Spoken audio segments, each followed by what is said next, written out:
Hey guys, welcome to my channel. Today we are gonna make something really simple yet really special. It's scrambled eggs Gordon Ramsay style. I'm not just gonna tell you how to make them, I'm gonna show you some tips on how to make them super creamy and perfectly delicious every single time, consistently, because I've been doing that for the last 2 years almost every day and they never failed me and I never got bored. So let's go to the kitchen and check it out. Oh, we're already in the kitchen. Now let's talk about the vessel. We are going to use the small non-stick pot because the pan is not going to work and the eggs are going to cook too quickly. So this is ideal for cooking a small portion of scrambled eggs. Okay, now let's talk about the portion size.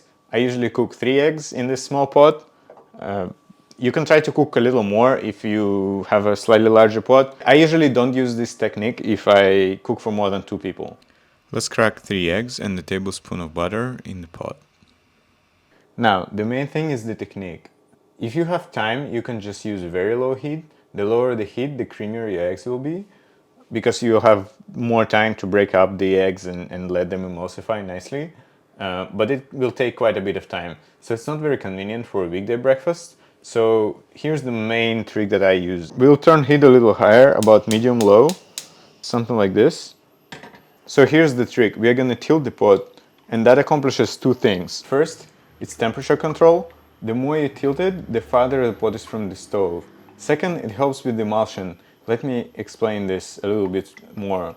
When you tilt the pot, the eggs closer to the bottom, maybe you can see that, they're kind of sticking to the bottom because of their viscosity, while the eggs on top start floating down. So this stretches the egg and the emulsion becomes stronger, making the eggs creamier.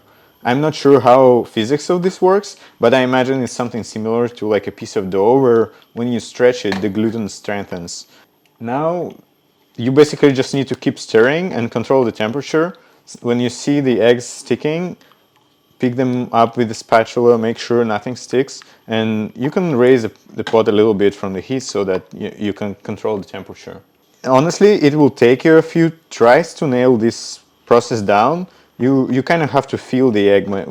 You have to feel the temperature. You have to feel the emulsification. But basically, the tilting is the main thing that should help you with that. Now the only thing to do is keep stirring and picking up the eggs that is sticking to the bottom. Maybe lower the heat a little bit at some point because otherwise it's going to be too much. And now you need to stir it pretty vigorously to break up all the like big bits.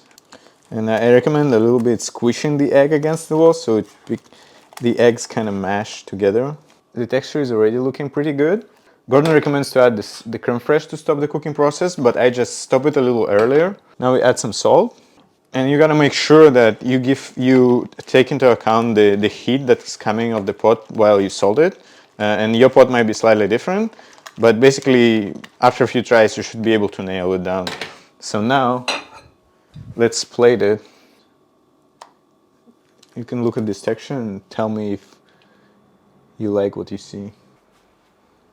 So there you have it, delicious, creamy and simple scrambled eggs that you can make every morning.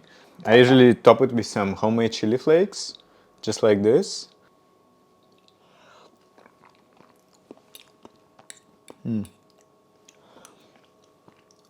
The texture is phenomenal, the taste is great. Don't try to convince me that these are raw. Just ask Gordon, he'll tell you these are not raw. I think the main thing about these eggs is consistency. Like, it's pretty hard to do it consistently, but I hope this trick with the tilting of the pan will help you. If you like this video, hit a like and subscribe, and I'll see you in the next one. Bye.